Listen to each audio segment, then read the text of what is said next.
Wanjigi duto mana kaka nobedo ka.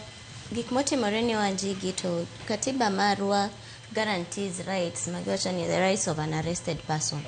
Masiche ma police obiro maki nitie ratichi moko onego bed ni girocho, onego bed ni gimaki to onego bed ni gi explain ni gimomiyo gibiro maki gi dhok mi understand. Giwacho ni to wabiro maki in gi ketho mage. To onego bed ni gimi allowance moro mondo iluong kin gi advocate ni, they should avail legal counsel.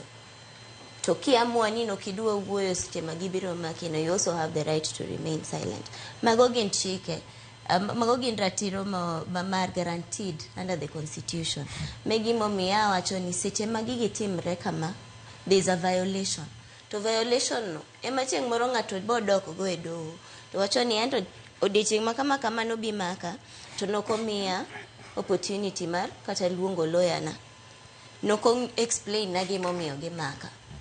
To such violations nya cost National Police Service nikech in the presence of such onge gima stop doho from awarding you costs mar and even damages. Giwacho ni ratichi to nobedo violated as an individual.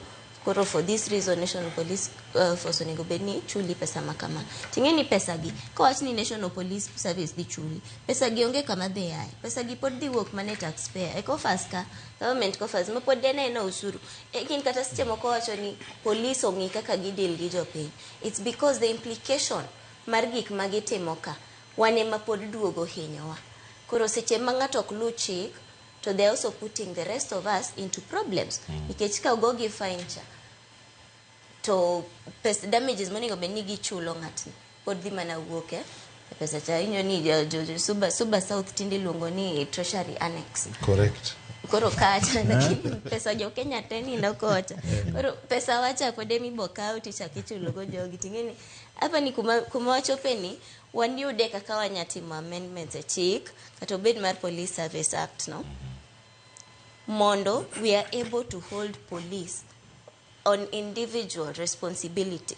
Masiche miketho chik cha kapo no go ng'ato fine, kapo ni damages gi obedo awarded for violation, to kaw pesa as an individual so that obed lesson making'e ni in police to ing'e maber ni chik nitie, jogi obedo train, ing'e ni chik onego bed ni mako ng'ato yo makama, then let them follow that. Mondo gibe ni seche magitimo gigi they continuously do this nikech ging'e ni consequence mora mora mantie is not on them as an individual.